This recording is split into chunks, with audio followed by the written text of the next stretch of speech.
네, 안녕하세요. 심리상담사 열정의 RU 심정입니다.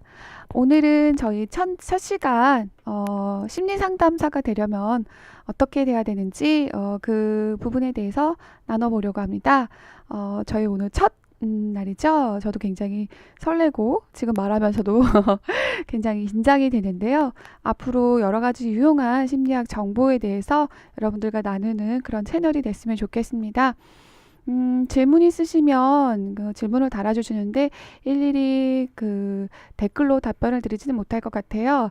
근데 혹시라도 질문이 있으시면 추후에 제가 그 질문들을 다 모아서 다시 한번 그 질문에 대해서 얘기를 드리는 또 자료를 올릴 수 있으면 올리도록 하겠습니다.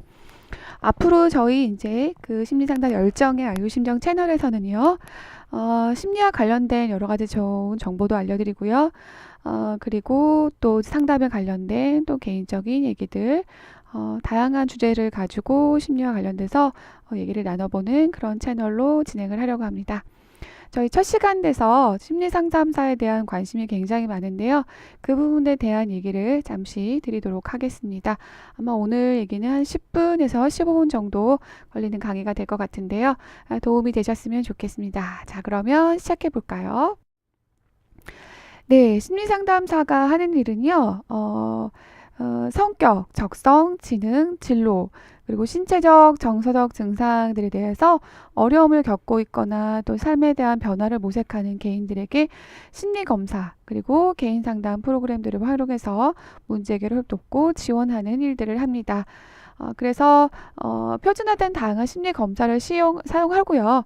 그리고 상담을 통해서 내담자의 내면을 심층적으로 탐색하고 그 결과를 또 분석하고 개인 상담을 진행을 합니다. 지금 나와 있는 사진들을 보시면 제가 지금 활동을 하고 있는 사진입니다. 예, 맨 왼쪽에 있는 사진이 제가 이제 LG 생활건강 사내 상담사를 했을 때의 모습이고요. 예, 그 다음 장 두 번째 있는 사진은 네이버 자회사였는데요. 예, 제가 이제 그 개인 직원들 직무 스트레스 상담을 하러 가서 지금 1대1 상담을 해주는 모습입니다. 예, 그 다음 사진은 이제 집단 프로그램을 하는 이제 모습인데요. 여기가 이제 그 장애인 그 복지관 직원들 대상으로 전체적으로 이제 집단 프로그램을 하는 날이었어요. 예, 그래서 여러 가지 활동을 하는 모습입니다. 예, 그리고 맨 오른쪽에 있는 사진은 제가 이제 기업체 사내 방문해서 불안과 관련된 예, 강의를 하고 있는 모습입니다. 근데 이처럼 심리 상담사들이 하는 일이 각자의 역량에 따라서 1대1 자기 개인 상담만 하는 게 아니라 집단 프로그램, 그다음에 강의, 교육 등과 같은 다양한 방식으로 내담자와 또 같이 만나고 예, 뭐 바람직한 방향을 또 모색하고 있습니다. 일단은 심리 상담사가 되시려면 관련 학과를 졸업을 하셔야 되고요. 학부 대학에서 심리학이나 상담 심리학, 가족, 뭐 교육과 같은 이런 다양한 교육과 관련된 그 전공을 이제 하셔야 되는 게 중요합니다. 저 또한 이제 그 대학에서 심리학을 전공을 했고요. 추후에 뭐, 네, 한, 다른 일들을, 이제 직장 생활에서 다른 일들을 하고, 이후에 다시 대학원을 진학을 해서 심리 상담사가 됐지만, 보통은 이제 학부에서, 심리학 관련된 학과들을 전공을 하고, 대학원에 진학을 해서 대학원까지 전공을 하신 이후에, 그 다음에 이제 필드에 나오실 수가 있습니다. 이쪽 분야가 굉장히 학력 인플레이션이 심해요. 그래서 최소한 이제 석사 이상이 되어야 이 분야에서 심리상담사로 활동을 하실 수가 있고요. 학부만 가지고는 지금 활동을 하기가 어렵습니다. 네, 그런 부분이 조금 이제 어려움으로 작용을 할 수 있을 것 같고요. 그래서 관련 학과를 전공을 하시는 게 중요하고요. 혹시라도 이제 전문 상담 교사를 꿈꾸고 계시는 분들이 있다면 반드시 대학에서 심리학 관련된 이제 전공을 하셔야 됩니다. 그래야지 교육대학원에 진학을 하셔서 교직을 이수하시고 그다음에 전문 상담 교사 2급 자격을 취득을 하실 수가 있으세요. 만약에 이제 그 다른 관련 전공을 하셨을 경우에는 다시 이제 학점은행제나 그런 것들을 통해서 전공을 하셔야 되는 예, 그런 이제 일이 있을 수 있습니다. 그래서 전문 상담 교사를 꿈꾸는 분들이 아니라고 한다면 학부 때 다른 다양한 과목들을 공부하시고 다른 일들을 하시다가도 대학원에서 상담 관련된 전공을 하시고 상담 심리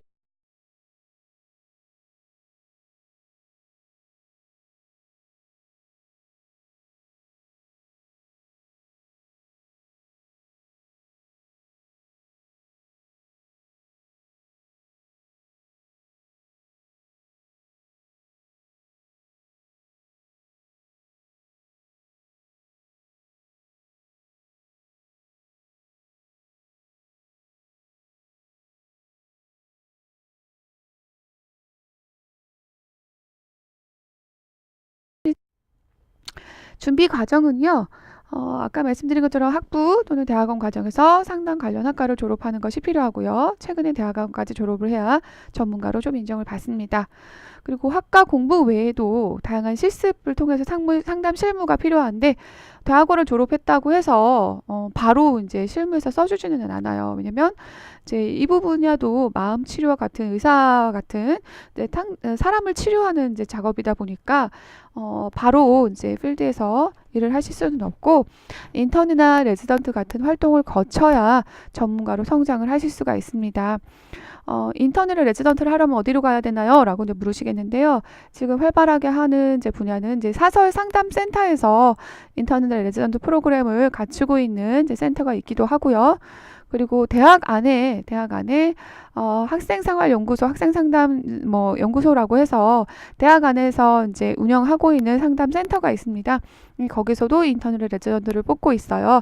이제 그 부분은 이제 인터뷰를 거치고 또 면접을 보아서 통과를 해야 되는 어려운 과정들이 있지만 그런 부분야를 통해서 또 충분히 활동을 하실 수 있습니다. 저 같은 경우는 좀 굉장히 럭키하게 학부 심리학을 전공을 하고 11년 동안 이제 제가 외국계 기업에서 근무를 한 이후에 다시 이제 대학원을 들어갔는데요. 대학원 들어감과 동시에 제가 한 고등학교에 이제 상담사로 지원을 했는데 그때 제가 민간 자격증이 있었어요. 그렇게 막 그 유명한 민간 자격증은 아니었지만, 그 학교에서, 저에 대한 상담사로서에 대한 역량, 이런 좀 그 잠재 가능성, 이런 것들을 봐주셨는지, 제가 이제 필요한 자격증이 갖추고 있지 않았음에도 불구하고 저를 좀 선발을 해주셨어요. 그래서 제가 대학원과 들어감과 동시에 바로 상담을 이제 하게 됐고요. 다행히 제가 좀 회사를 다니면서 다양하게 배웠던 워크숍이나 심리 검사, 그다음 상담 관련된 스킬들이 있어서 상담사로도 활동을 할 수가 있었습니다. 네, 다음은 자격증 취득인데요. 자격증을 따기 위해서는 반드시 이제 거쳐야 되는 필기시험, 그다음에 그 자격증에서 요구하는 수련 과정들이 있죠. 거기서는 개인 상담, 집단 상담, 심리 검사 실시,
그러면 상담사로서 갖춰야 될 능력이 어떤 것들이 있을까?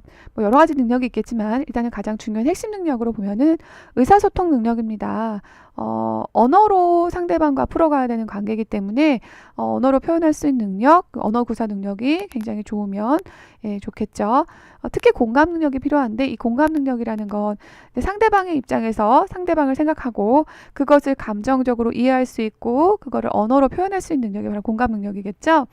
그래서 역지사지의 어떤 입장에서 그 사람을 이해할 수 있는 능력, 그리고 그것을 언어로 돌려줄 수 있는 능력이 바로 공감 능력입니다.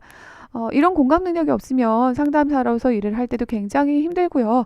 내담자들도 공감을 받으러 왔다가 공감을 못 받는 경우가 있겠죠. 그래서 공감 능력은 굉장히 필수입니다. 공감 능력은 타고나는 공감 정서지능의 어떤 그런 한 부분이기도 하지만 충분히 훈련을 받고 노력을 한다면 또 키워갈 수 있는 부분이기 때문에 이 부분에 대한 능력 또한 추후에 여러분들이 노력하고 훈련받으면 키우실 수 있는 분야라고 생각합니다. 두 번째는 자기 성찰 능력인데요. 사람과 사람을 이해하는 직업이다 보니까 사람에 대한 폭넓은 지식과 그다음에 자기를 이해하는 능력이 필요합니다. 자기 성찰 능력은 뭐 타고나는 지능 중에 하나라고도 뭐 다중지능에서 언급을 하기도 했지만 스스로를 좀 이해하는 능력이죠. 그래서 책을 보거나 또 인간에 대해 이해에 대한 다양한 책들을 보시면 좀 도움이 되고요. 또 본인이 상담사를 꿈꾸고 상담사가 되겠다고 마음을 먹었으면 좋은 상담사를 만나서 또 자기 내적인 부분을 또 들여다보는 기회도 굉장히 중요합니다. 그래서 스스로 상담을 좀 받아보는 경험이 굉장히 큰 도움이 될 수도 있을 것 같습니다. 마지막으로 대인관계 능력인데요. 대인관계 능력은 아무래도 이제 내담자하고 관계를 맺으면서 상담을 진행하는 능력이다 보니까 스스로에 대해서 굉장히 개방적이고 타인에 대해서 또 온정적이고 관계에 대한 또 샘플이 될 수 있으며 사람들과 또 다양한 효율적인 관계를 맺을 수 있는 능력이 있다면 굉장히 중요하겠죠. 그래서 이 세 가지 능력이 핵심 능력이라고 생각됩니다. 뭐 성격은 굉장히 좋으면 좋겠죠. 그러나 이제 가장 중요한 부분들은 이제 호감을 주는 성격이고요. 그리고 사고 패턴이 굉장히 경직되지 않고 유연하고 좀 안정적이어야 됩니다. 그리고 호기심, 그럼 창의성도 갖춰야 되고요. 유머 감각은 내담자하고 이제 상담을 하다 보면 굉장히 이제 긴장감이 많이 올라가죠. 그리고 내담자도 과잉 이제 위험의 사고를 강식을 갖고 있을 수가 있어요. 그래서 그런 상황에 대해서 굉장히 유머러스하게 넘기게 되면 이제 내담자 스스로도 긴장을 좀 풀면서 내가 과잉되게 위험을 지각하고 있구나라는 걸로 웃으면서 상황을 넘길 수가 있죠. 그래서 그런 부분에 대한 부분 때문에 유머 감각이라고 제가 언급을 했었고요. 그리고 상황, 그 다음에 사회적인 이해 능력, 상황 파악을 잘하는 민감성이 있으면 굉장히 좋겠죠. 그리고 내담자를 굉장히 기꺼이 도우려고 하는 스스로 좀 자발적인 그런 마음이 있어야 되고 치료 효과가 굉장히 빨리 나타나는 경우도 있지만 더디게 나타나는 경우도 있고요. 때때로는 내담자들이 또 좋아지다가 퇴행이 오는 경우가 있어요. 그런 경우에도 내담자를 곁에서 지켜주고 인내해주고 함께 같이 그 상황에서 머물러줄 수 있는 인내심 또한 필요합니다. 상담자는 아시겠지만 특별한 경우를 제외하고는 비밀을 꼭 유지시키고 지켜야 되죠. 그래서 정직하고 편견이 없는 객관성을 유지해야 됩니다. 그리고 풍부한 감수성을 지니고 있다면 더할 나위 없이 좋겠죠. 이 직업의 장점은 돕는 행위로 느끼는 보람이 있죠. 타인을 돕는 그 어떤 행위를 통해서 굉장히 즐거움과 또 기쁨을 느끼게 됩니다. 또 오래 할수록 이제 자기의 어떤 노력이 또 동반이 돼야 되겠지만 전문성이 향상이 될 수 있는 전문직이고요. 능력이 있다면 자신만의 상담센터를 열어서 창업이 가능합니다. 그리고 추후에 지금 미래에 대해서 굉장히 전망 있는 직업으로는 뭐 로봇, AI 관련되는 거를 다룰 수 있는 직업이 굉장히 전망 있는 직업이라고 떠오르고 있는데 현재 지금 영국에서 외로움을 담당하는 Minister of Loneliness라고 그 외로움을 담당하는 장관을 최근에 선발했다고 들었습니다. 그만큼 미래에는 점점 더 기계문명화되고 이제 인포메이션이라든지 이런 그 컴퓨터와 관련된 능력들이 훨씬 더 많이 전망이 주목을 받기 때문에 더 사람들이 이제 고립되고 외로움을 더 많이 느끼는 서로에 대해서 좀 더 마음을 닫는 그런 사회가 되지 않을까라 생각합니다. 그럴수록 사람들이 더 많이 외로워지고 그렇지 않을까라는 생각이 들어요. 왜냐면 인간은 본능적으로 사회와 더불어 더 함께 어울려 살아가려고 하는 그런 성질들이 있기 때문에 그런 부분에 대해서 채울 수 있는 그런 직업들이 좀 전망이 있지 않을까라는 생각이 듭니다. 단점이라고 말한다면 학업 기간이 굉장히 길고 투자 비용이 많습니다. 뭐 말씀드린 것처럼 대학원까지 나오셔야 되고요. 최근은 이제 박사 진학하시는 분들 꽤 많기 때문에 학업에 대한 투자 비용이 굉장히 많습니다. 그리고 이제 외부 워크샵, 어떤 자기 기술들을 좀 늘려가기 위해서 뭐 여러 가지 이제 심리 관련된 스킬, 그 다음에 심리 검사 관련된 워크샵 이런 것들을 굉장히 많이 들어야 되죠. 그래서 투자 비용이 좀 많습니다.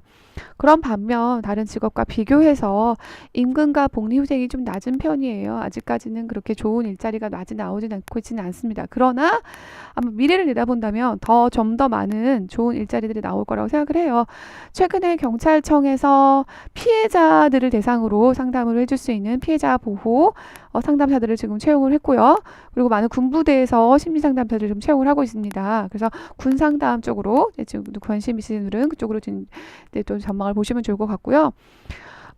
청소년 복지기관, 복지센터와 같은 관련된 기관은 연봉이 한 2천 초반대지만 이제 군상담, 그 다음에 이제 그 경찰 보호 대상 관련된 이런 기관들에서 근무하시는 분들은 이제 공무원 연봉을 받으시는 것 같아요. 수당까지 합치면 한 3천 초반대 되지 않을까라는 생각이, 물론 이제 경력에 따라 좀 다르기도 합니다. 3천 초반대 되지 않을까라는 생각이 들고요. 최근에는 사내 기업에서 사내 상담사들을 많이 또 채용을 하고 있어요. 감정 노동자들을 대상으로 이제 심리 상담사들을 권장하고 있기 때문에 감정 노동자들이 이제 많이 근무하고 있는 콜센터 같은 이제 그런 직장에서는 심리 상담사들을 많이 채용을 하고 있습니다. 그리고 스트레스가 꽤 높은데 직군에도 이제 사내 심리 상담사들을 좀 채용을 하고 있는 상황이고요.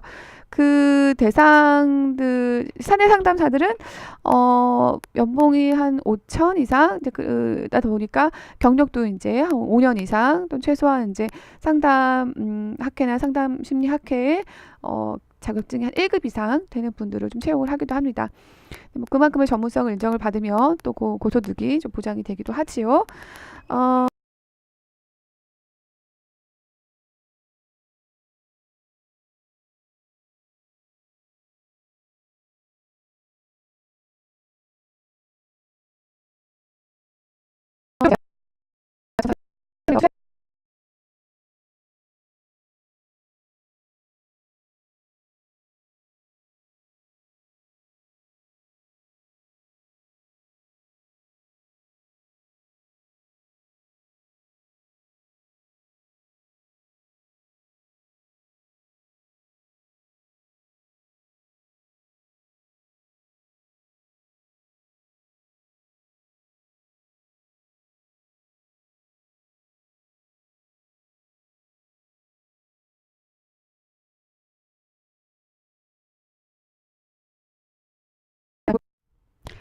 네, 지금까지 심리 상담사가 하는 일에 대해서 함께 알아봤는데요.